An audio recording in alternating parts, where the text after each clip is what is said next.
안녕하세요. 저는 결혼 10주년을 맞은 초등학교 아들을 둔 40대 초반의 주부입니다. 저는 시어머니와 유독 친하게 지내어 남들이 보면 친정 엄마 아니냐고 할 정도입니다. 시어머니는 저에게 정말 고마운 분이십니다.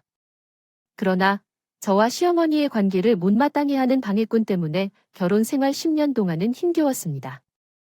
아무개라는 그 방해꾼은 제 어린 시절의 기억을 떠올리면 그 어렸을 적의 하루도 행복했던 기억이 없는 것 같습니다. 언제나 어두운 표정으로 주눅이 들고 친구들과도 잘 어울리지 못했습니다. 제 아빠는 공사장에서 일하다가 제가 6살 때 사고로 사망하셨고, 원래 몸이 다소 약했던 엄마는 그 충격으로 몸조리가 악화되어 집에서 누워만 지냈습니다. 외할머니는 식당에서 일하시는 동안 나를 키워주시며 엄마처럼 돌보아 주셔야 했습니다. 어린 마음이었지만 외할머니에게는 무한한 감사와 존경을 표현했습니다. 외할머니께서 어깨와 다리를 주물러 주셨습니다. 외할머니는 우리에게는 엄마와 같았습니다. 제 엄마는 근육이 굳어져 힘든 희귀병으로 싸움 끝에 저가 17살 때 하늘나라로 떠났습니다.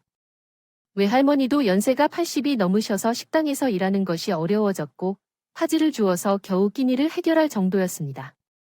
생활비는 매우 부족했습니다. 그래서 저는 학교를 끝낸 뒤 식당에서 아르바이트를 하며 돈을 버는 것이 우선이었습니다. 그래도 할머니가 계셔서 얼마나 든든했는지 모릅니다. 몸이 녹초가 되어 밤늦게 집에 들어가면 외할머니가 다정하게 우리 강아지 왔어. 배고프지? 얼른 밥 먹어. 오늘도 고생했어, 우리 강아지. 응, 나 오늘 무지무지 고생 많이 했어. 할머니, 나 어깨가 안 올라가는 것 같아. 설거지가 어찌나 많은지 해도 안 끝나는 거야. 저는 그렇게 할머니만 보면 조잘조잘 이야기 보따리를 풀어놓으며 어리광을 부렸어요. 그러면 할머니는 제 어깨를 주물러주며 호호하고 부러졌어요. 할머니 손이 약손인가 알지? 할머니가 입김 불어넣으니까 금세 나을 거야. 그야, 진짜 나는 어깨가 옥스트럽던 게 전부 사라졌어요. 우리 할머니는 진짜 약손이셔서. 할머니는 제가 오기를 기다려서 밤 12시에 같이 저녁을 식사하셨어요. 저 혼자 밥 먹으면 서러워하신다고 안 주무시고 꼭 같이 식사를 하셨던 거죠. 김치된장찌개와 콩자반이 반찬으로 전부였지만 할머니와 먹는 밥상은 진수성찬만큼이나 부럽지 않게 세상에서 제일 맛있었어요. 할머니는 새벽 4시에 일어나셔서 리어카를 끌며 온 동네를 다니시며 파지를 주우셨습니다. 저도 가끔 할머니를 따라 파지를 주우러 다녔어요. 리어카를 가득 채우실 때 그 무게가 되면서요. 그렇게 몇 년 동안 힘들게 일해 오다 보니 어느 날부터 할머니의 허리와 무릎 관절이 나빠져서 수술까지 해야 할 정도로 심해졌습니다. 할머니의 의사께서는 먼저 무릎 수술을 한 뒤 회복을 충분히 한 후에 허리 수술을 해야 한다고 하셨습니다. 하지만 할머니는 전혀 아프지 않았고 수술이 필요 없다며 우리 강아지가 수술을 받아야 한다는 걱정을 많이 했습니다. 하지만 의사께서는 수술을 하지 않으면 위험하다고 말씀하셨고 수술비는 제가 식당 사업을 하고 있기 때문에 처리할 수 있다며 걱정하지 말라고 하셨습니다. 그래도 할머니는 결코 부담을 주고 싶지 않다며 단호히 수술을 거부했습니다. 결국 할머니는 중고 휠체어를 이용하며 위치해 있습니다. 휠체어에 앉은 채로 생활했습니다. 제가 퇴근하는 시간에 맞춰 골목 앞까지 휠체어를 타고 나오셔서 매일 저를 기다렸던 할머니였어요. 제 고등학교 졸업식이 끝난 후 주무시면서 편안하게 엄마 곁으로 떠난 채로 나이 20살로 혼자 남게 되었습니다. 어떻게 먹고 살아야 할지, 앞으로 어떻게 해야 할지 막막했습니다. 아직도 집에는 할머니의 온기가 그대로 느껴졌습니다. 저와 마주 앉아 밥을 먹던 그 모습이 그리웠죠.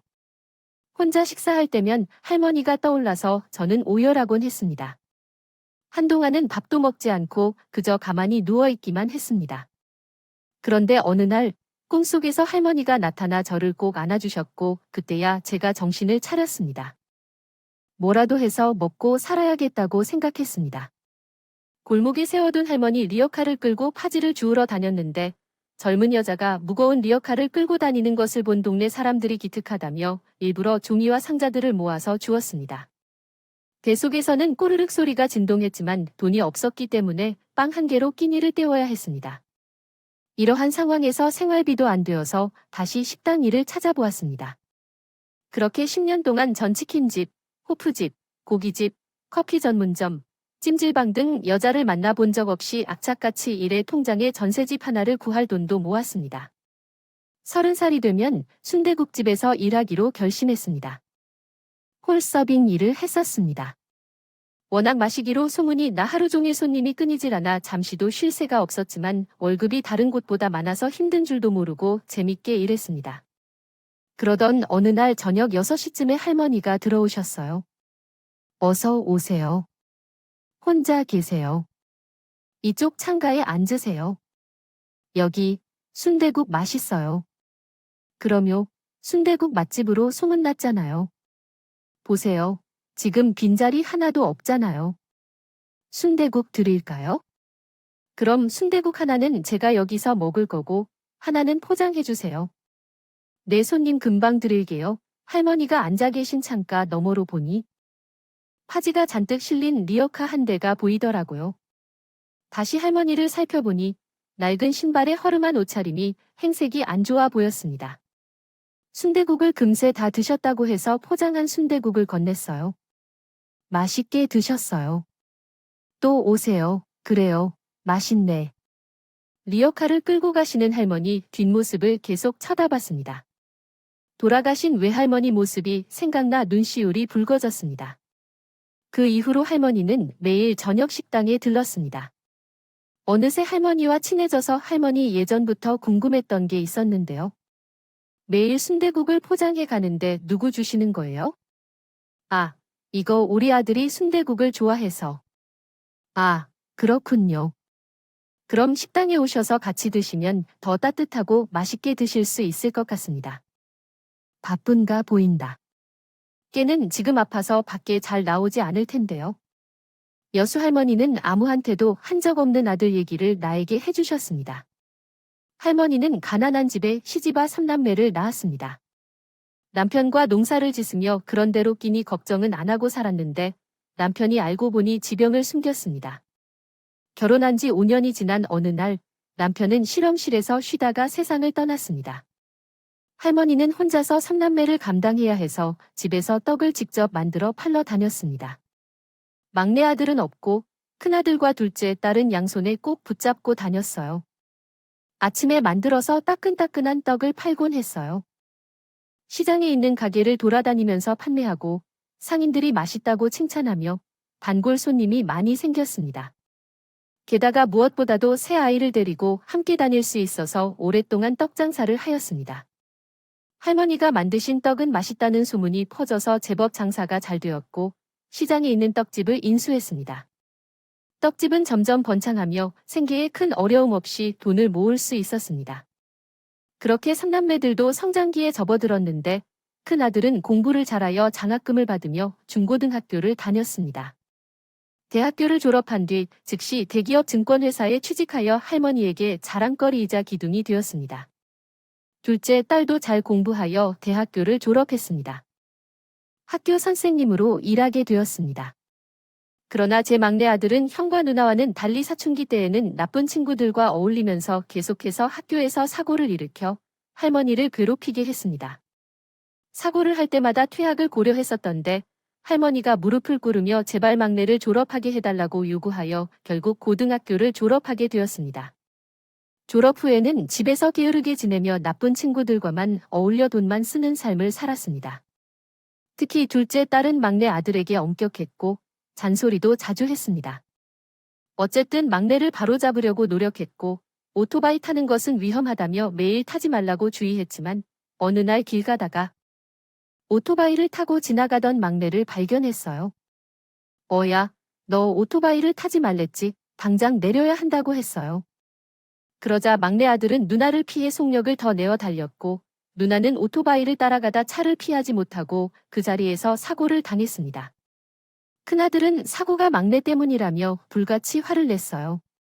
낯설게 아낀 여동생이 그 충격을 받았고 이후 우울증이 오면서 회사에 다닐 수 없게 되었습니다.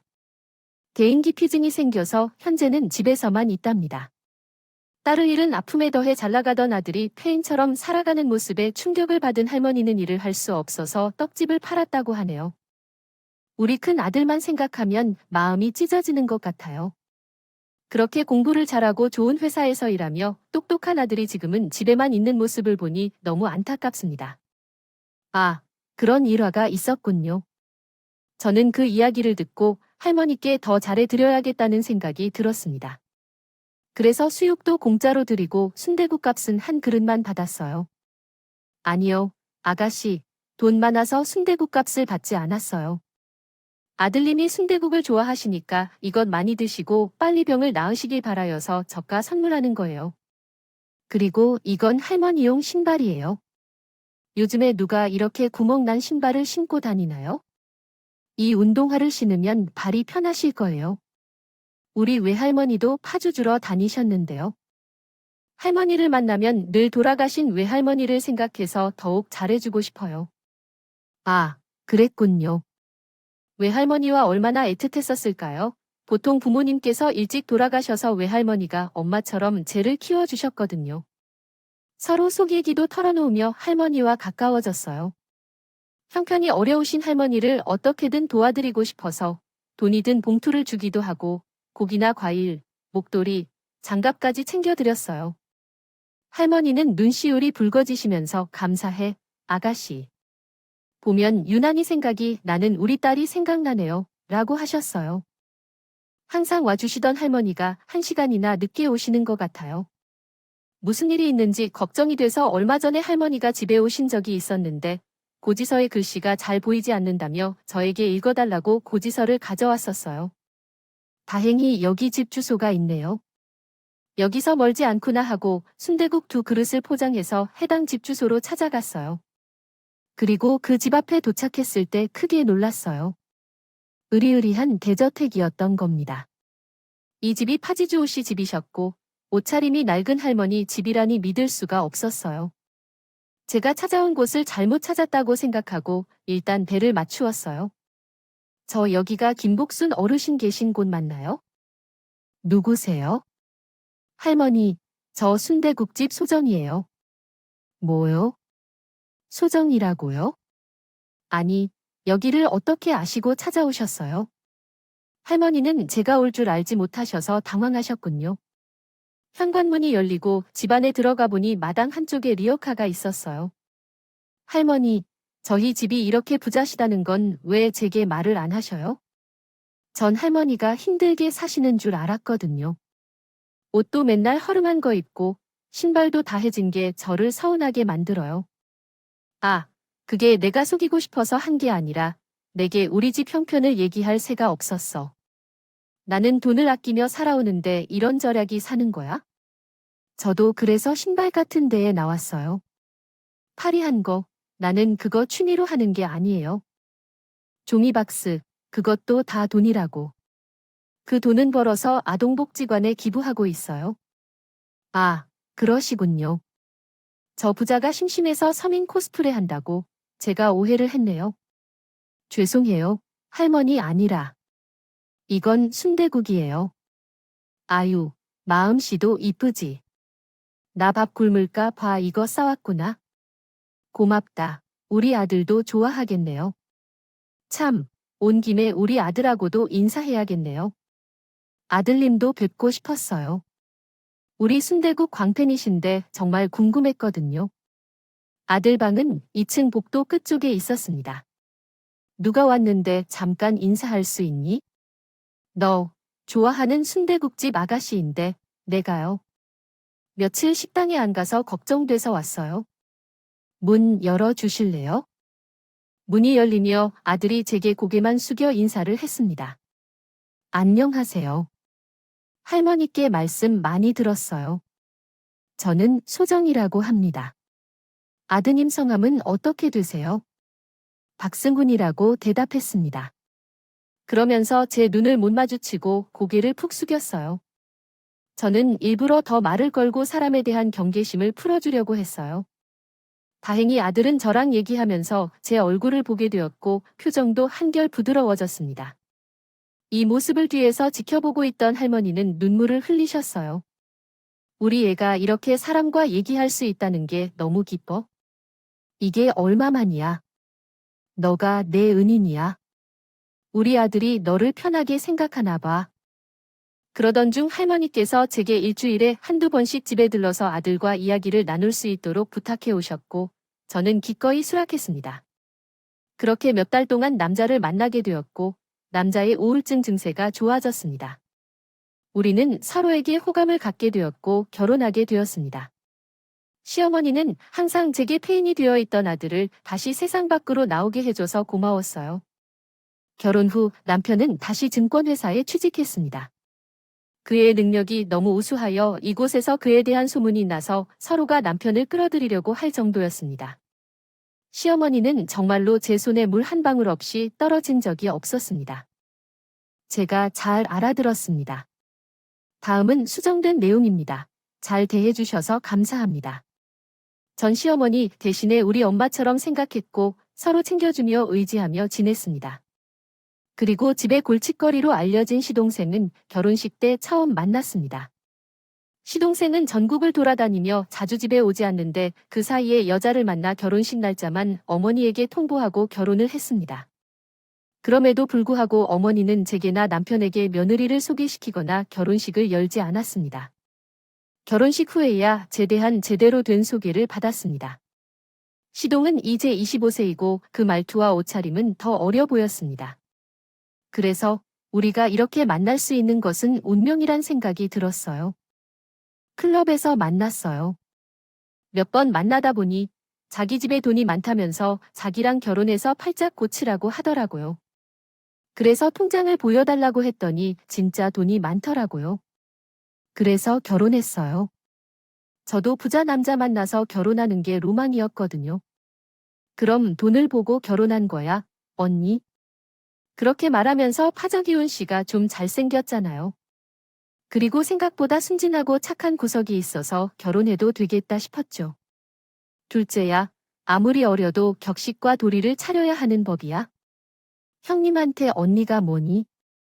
앞으로 형님이라고 부르고 말투도 이제 결혼한 주부니까 조심하겠어. 행동도 신경 써. 그럼 이제 두 사람은 뭐 먹고 있니? 살려고 해? 둘 다 지갑이 없는데. 어머, 그래서 내가 알아봤거든. 요즘 골프가 핫하잖아. 경기도 인근에 골프장 하나가 나왔더라고. 그거 하면 진짜 대박 날 거야. 그건 확실히 알아본 거야? 너가 그동안 사업한다고 말아 먹은 게 몇 개야? 휴대폰 대리점, 편의점, 주유소, 노래방 아유, 다 기억도 못하겠다. 이번엔 확실해. 그럼, 엄마, 걱정 마. 이제 나도 결혼했고. 철없이 안 그래? 이번 주 토요일에 계약하기로 했으니까 돈 마련해주면 돼. 계좌번호를 문자로 보내줄게. 서방님, 이런 큰 돈이 드는 일을 혼자서 결정하고 돈만 달라는 것 같지 않아요? 결혼식도 일방적으로 혼자서 결정하시고 가족들과 미리 의논하셨으면 좋겠어요. 형수야, 형수도 이 집 재산을 보고 결혼했잖아요. 서로 다 비슷한 처지라면 그렇게 저를 가르치려고 하지 마세요. 잘 나가는 형한테 이런 망나니 같은 동생이 있어서 놀라셨나 봐요. 그냥 제가 없는 셈치고 신경 끊어주세요. 아니, 형수에게 그런 말버릇이 왜 그러세요? 아이고, 속이 타들어 버려요. 엄마께서는 나에게 준 건물을 사정이 있어서 팔았어요. 그것을 언급하지 않았나요? 팔았어요. 그 큰 돈을. 어디에서 사용하셨어요? 아, 그게요.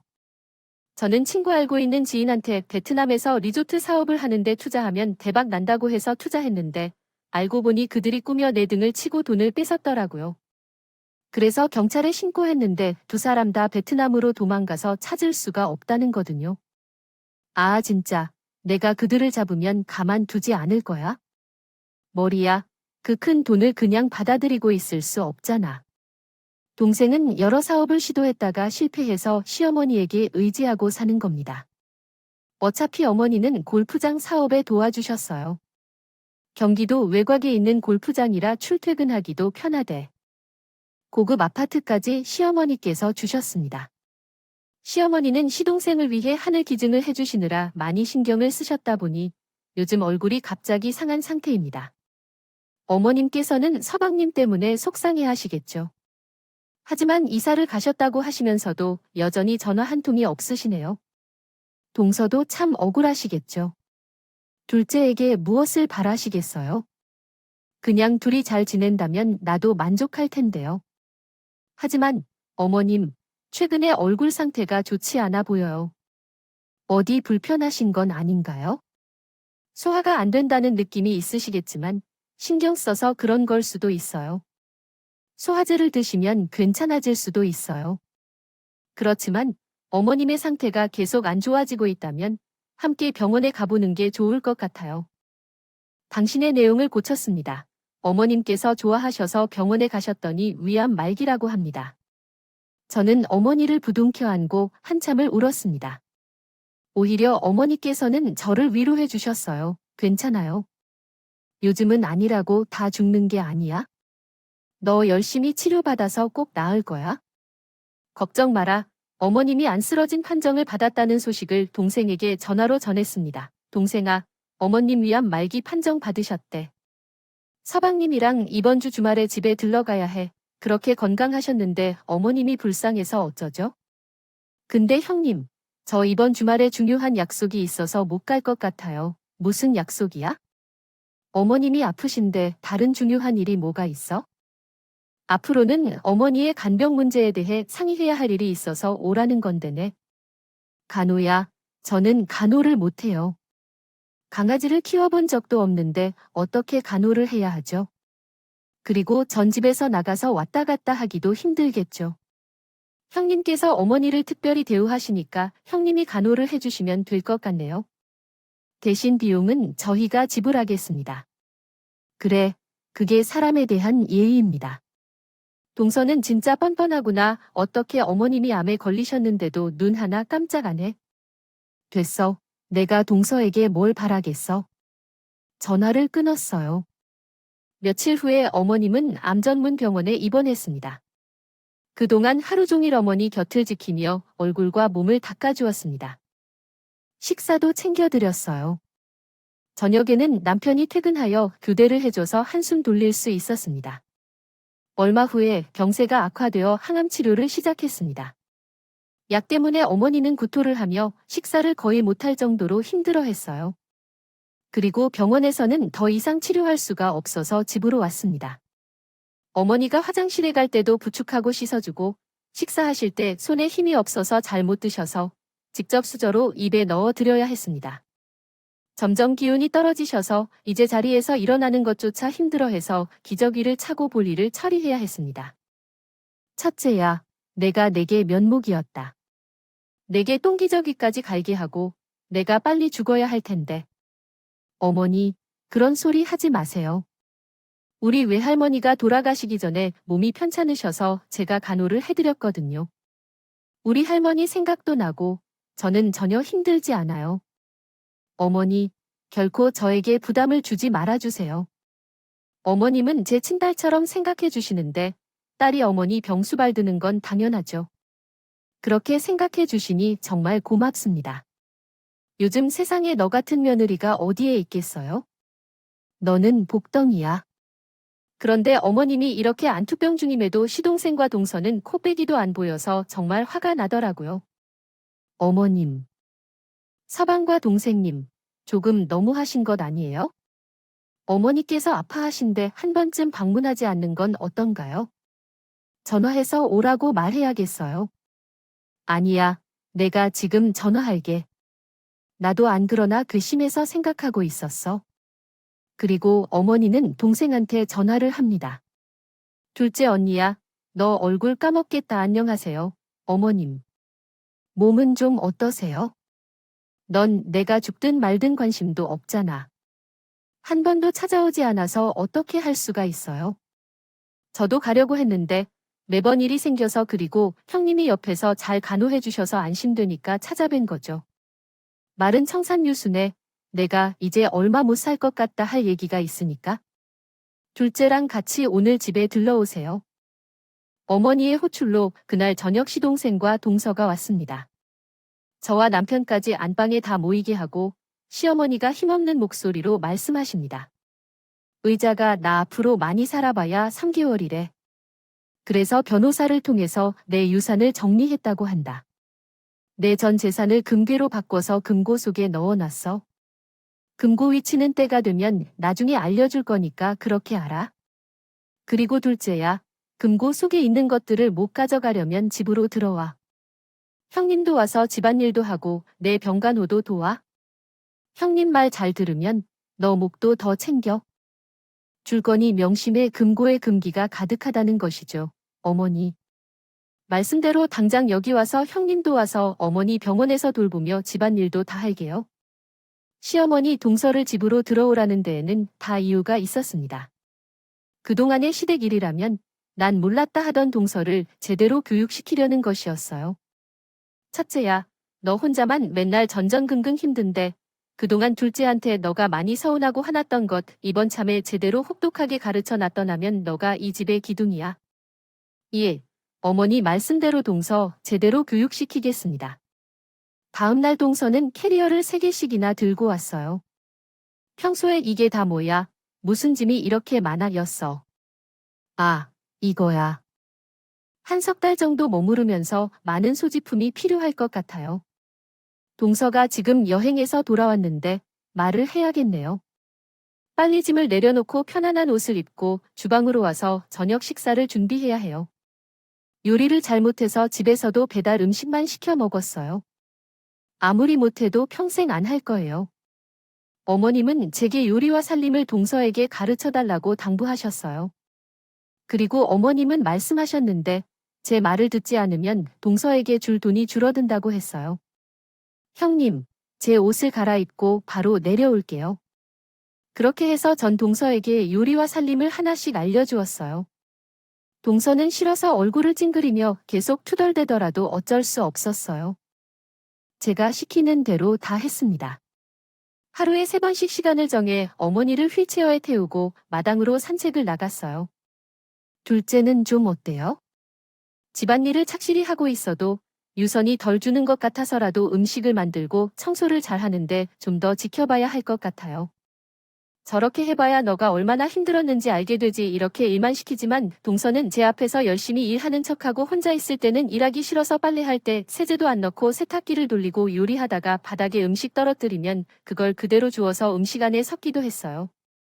에이, 정말 짜증나. 내가 왜 이런 걸 하는 거야? 그렇게 투덜대며 대충 살림하는 척하고 있었고 시어머니는 그 모습을 몰래 지켜보고 있었습니다. 그러던 어느 날 제가 마트에 갔다 돌아오니 동생은 주방에서 시동생과 전화 통화를 하고 있었다. 자기야, 나 너무 힘들어. 형님이 나 무슨 환자든 일 다 시키고 어머니 병간호도 내가 다 해. 뭐, 평소 안 되겠네. 내가 가서 한마디 할까? 절대 형님 자극하면 안 돼. 나도 학대드리고 싶다가도 어머니가 그러면 유산 안 준다 해서 지금 꾹 참고 있는 거잖아. 그나저나 어머니 빨리 돌아가시겠지. 나 하루라도 빨리 이곳에서 탈출하고 싶어. 여기 지옥이야. 조금만 참아. 병원에서 선거리가 하신다고 했으니 얼마 남지 않았어. 자기가 조금만 고생하면 그 재산은 다 우리 것이라고. 맞아. 그건 다 우리 재산이야. 빨리 삼거리로 가면 좋겠다. 그때 어머님이 목이 말라서 주방으로 왔다가 우연히 이 대화를 듣게 되셨습니다. 어머니는 큰 충격을 받고 그 자리에서 털썩 주저앉으셨어요. 저런 못된 것 같으니 내가 빨리 죽었으면 좋겠다고 그러자 며느리는 그렇지 않다고 하며 어떻게 그렇게 자기 엄마한테 빨리 죽으라니 괘씸한 일들을. 그리고 며칠 후 갑자기 시동생이 찾아왔어요. 엄마, 나왔어요. 형수님, 잘 지내셨어요? 형수님, 어머니 간호하시느라 우리 집안을 돌보느라 고생 많으셨죠? 갑자기 낯설게 저에게 친절하시는 게 조금 어색했어요. 아, 아니에요. 골프장은 잘 되시는군요. 아, 골프장 조촉이 그 일 때문에 온 거예요. 골프장이 그렇게 잘 돼서 문제가 되네요. 그래서 골프용품을 파는 골프샵도 같이 해보려고요. 창고를 리모델링하는 공사를 했거든요. 곧 잠금 처리를 해야 하는데 돈이 부족해서 엄마가 조금 도와줄 수 있어요. 아니, 남편님, 지금 어머님 상태를 보세요. 식사조차 겨우 드시고 앉기도 힘드셔서 누워 계세요. 그런 분한테 돈 요구하시면 안 돼요. 어머니가 힘들게 사시는데 그 등을 빼먹고 돈을 요구하시면 안 돼요. 진짜 너무 하시네요. 비 오는데 너의 죽음에 대해 어떻게 생각해? 나는 너를 이렇게 망나니로 만든 것 같아. 만약에 나가 돈이 없고 가난했으면 너는 이렇게 됐을까? 다이는 어미 탓이야. 엄마, 그 회사 사장이 완전한 깡패야. 이번 주말까지 돈을 안 가져오면 우리 골프장에서 깽판을 친다는데, 엄마. 나 지금 돈을 급해하고 있는데 이번이 정말 마지막이야. 마지막 한 번만 도와줘, 엄마. 참, 엄마가 어차피 내 몫으로 재산을 상속해주겠다고 했잖아. 그 금관 안에 있는 돈을 미리 준다면 되는 걸 엄마. 그 금고 어디 있어? 그 전에는 결코 내게 말하지 마. 이제부터는 돈을 달라고 하지 마, 어머니. 아니, 어머니에게서 돈을 달라는 게 아니라 우리 목을 달라는 건데 왜 못 주시겠다는 거야? 여기 와서도 나 살림도 하고 어머니를 간호해왔다는 것 알잖아요. 얘기 다 했으면 다들 나가주거나 피곤해서 자야겠어요. 서방님은 밤이 늦었으니까 돌아가세요. 우리 그 사람이 와서 알게 되면 가만히 있을 것 같지 않아서 안 보이는 게 좋을 거예요. 형수와 엄마 옆에 붙어서 무슨 짓을 했는지 모르겠는데 이대로 방치할 수 없어요. 고아인 것 같은데 엄마가 길러서 먹이고 입혔으니까 진짜 뭔가 됐나 봐요. 주제도 모르고 뭐라고요? 괜찮아요. 어머니 앞에서 싸우는 모습을 보여주고 싶지 않아요. 저한텐 어떤 욕을 해도 상관없으니까 어머니 힘들게 하지 마세요. 그리고 전문을 닫겠습니다. 포기하지 말고요. 시동생은 갑자기 정신을 잃은 사람처럼 거실과 방을 뒤졌습니다. 나는 그 금고 반드시 찾아내겠어. 절대 포기 안 해. 내가 그냥 돌아서 버릴 수 없어. 자기야, 내가 금고를 찾을 테니까. 두 사람은 서로 이야기하며 집안을 샅샅이 뒤졌지만 금고를 찾을 수가 없었습니다. 자기야, 혹시 마당에 있는 건 아닐까? 맞아. 그럴 수도 있겠네. 그래서 두 사람은 마당으로 나가서 후레쉬 불빛을 가로막아 찾아다녔지만 어두워서 결국 찾아내지 못했습니다. 자기야, 어머니를 살피면서 금고 위치를 알아낼 테니까 오늘은 그만 돌아가. 돈은 사채라도 빌려야겠어. 어차피 유산을 상속받으니까 나 아는 사채업자 전화번호 알려줄게. 한번 만나봐. 서초 조도아세요? 네, 제가 알죠. 사실 귀하가 말하지 못했지만 술집에서 잠깐 아르바이트를 한 적이 있었는데 그때 몇백만 원을 빌렸었거든요.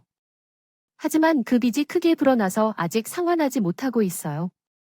제가 빨리 어머니의 유산을 받아서 빚을 갚아야 할 것 같아요.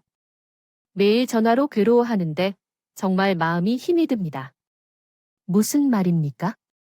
술집에서 일했다고 하셨는데 그 빚은 어디에서 나온 건가요? 잠깐 노동했다고 해요. 빚은 그리 많지 않아요. 우를 어떻게 저를 속일 수 있어요? 속이다니, 그냥 제가 말을 못한 것뿐이에요. 그나저나, 왜 엄마가 그리 심한 말씀을 하는 거예요? 아들을 상대로 그런 표현을 쓰기에는 좀 과하지 않나요? 눈 하나도 깜짝하지 않고, 너와 나, 엄마 유산이 없으면 끝장이야. 그렇게 한바탕 소동이 끝 날 며칠 후, 시어머니께서 제게 하실 말씀이 있다고 하십니다. 첫째야, 이제 내가 떠날 때가 된 것 같아. 이건 우리 딸이 내게 선물해준 먹거리인데 딸이 돌아가고 나 후에도 이 목걸이를 한 번도 벗어본 적이 없었어. 나에게는 어떤 보석보다도 귀한 보물이야. 이제 이걸 내게 줄 때가 온 것 같아. 나를 돌봐줘서 정말 수고 많았고 고마웠어. 이게 내게 줄 마지막 유산이야. 그리고 내 어머니께서 이렇게 소중한 것을 주셔서 감사합니다. 그리고 금고 위치는 내게만 말해줄 거야. 마당에 있는 감나무 밑에 묻어뒀어. 금고 안에는 내 전 재산이 다 들어있으니 나가면 둘째에게 줘야 해. 위치를 알려주세요. 꼭 그렇게 해야 해. 사실 암에 걸린 시어머니를 기저귀를 갈아주며 헌신하며 간호한 제게는 오래된 목걸이 하나만 주고 코빼기도 안 보이는 동생에게 땅에 묻은 전 재산을 준다는 시어머니에게 좀 섭섭했습니다. 나는 죽으면 이 목걸이를 잘 보아야 해요. 제 어머니 그렇게 하겠습니다. 자꾸 돌아가신다는 말씀은 하지 마세요. 사실 나는 어머니의 돈에는 관심이 없었습니다. 일찍이 부모님을 여의고 키워주신 할머니 손에서 자란 거 하나 다름없는 저를 딸처럼 아껴주시던 시어머니를 부모님처럼 의지하고 존경했기에 오직 어머니의 건강이 걱정되었기 때문이에요. 형님, 어머니가 형님만 부를 때 무슨 얘기를 했나요? 저에게만 말한 건가요? 금고가 어디에 있는지 알려주셨어요. 진짜요? 아무리 찾아도 없더라고요. 어머님이 결코 알려주지 말라고 하셨어요.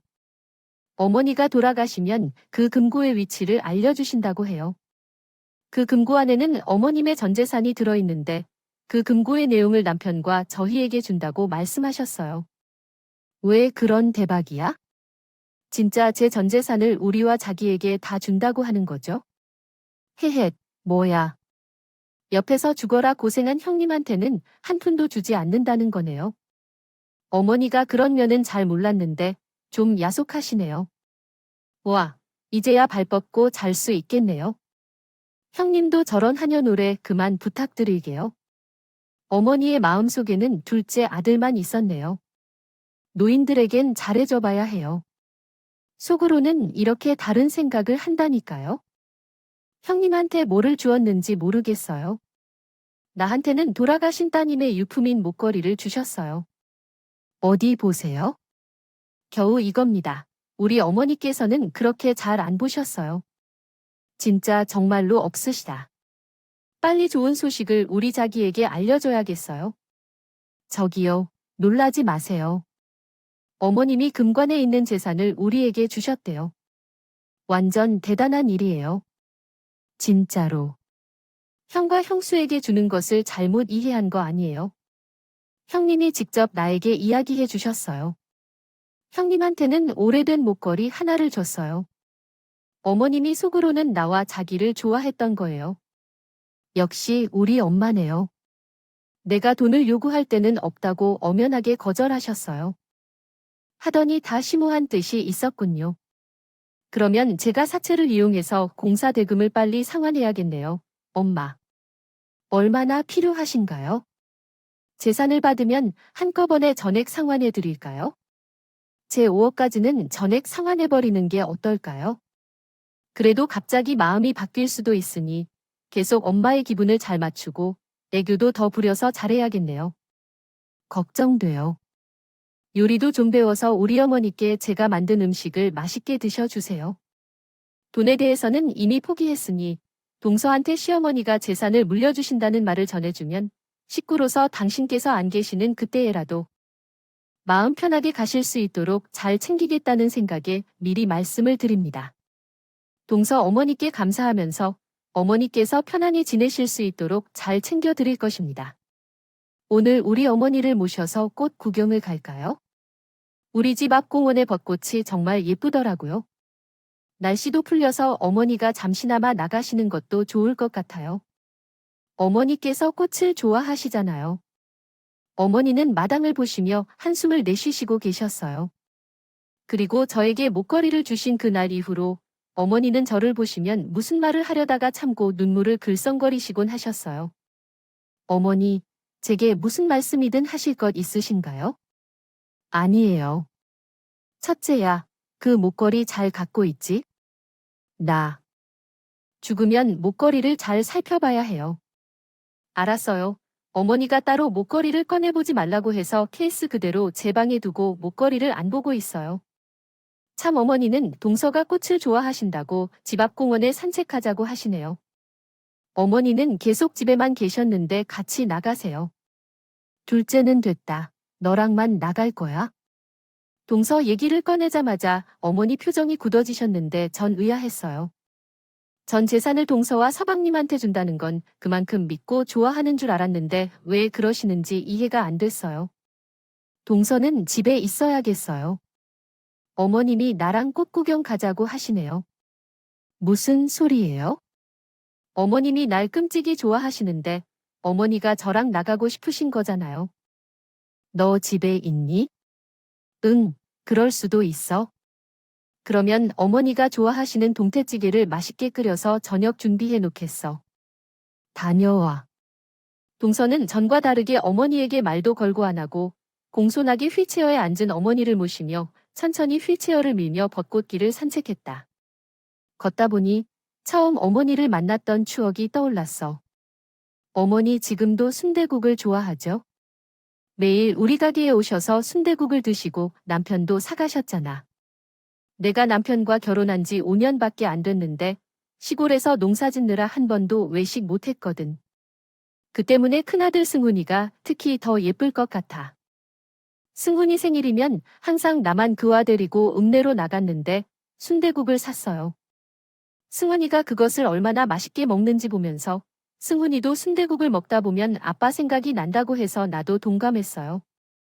순댓국을 먹으면서 남편을 떠올리고 힘들고 울고 싶을 때 그것을 먹으면 힘이 나더라고요. 아, 그런 이야기가 있었군요.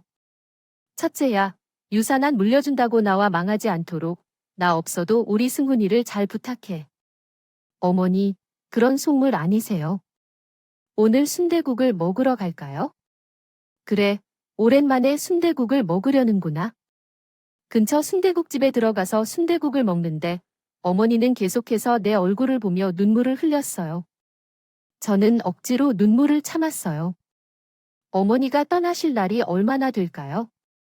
남지 않았다는 직감이 들었습니다. 그런데 시어머니는 벚꽃이 흐드러지게 핀 봄날에 우리 곁을 떠납니다. 장례식을 치르자마자 동서와 시동생은 저에게 다급하게 다가와서 형님, 이제 금고 위치 알려주셔야 해요. 엄마가 금고가 어디에 있는지 알려달라고 하시는데 라고 말합니다. 그래, 어머니 장례식이 끝나지 않은데 지금부터 금고에 대해 이야기하는 거야? 너 미쳤어. 왜 나한테 화풀이를 해? 형에게 엄마가 한 푼도 안 남겨주셔서 화가 나는 거잖아. 매번 엄마한테 잘해달라고 했잖아. 너 때문에 엄마가 아파하는 거야? 학교 다니는 동안 맨날 사고치고 싸우지 않던가? 앞걸음도 못해서 맨날 엄마한테 손 벌리고 식충이처럼 살았으면서 지금 너가 나한테 그런 소리 할 자격이나 있어?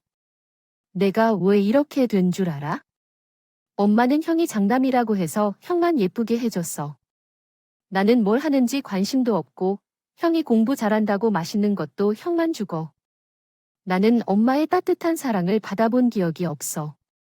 아마 그래서 나한테 미안해서 마지막으로 큰 선물을 주신 거겠지. 형님, 우리 급해요.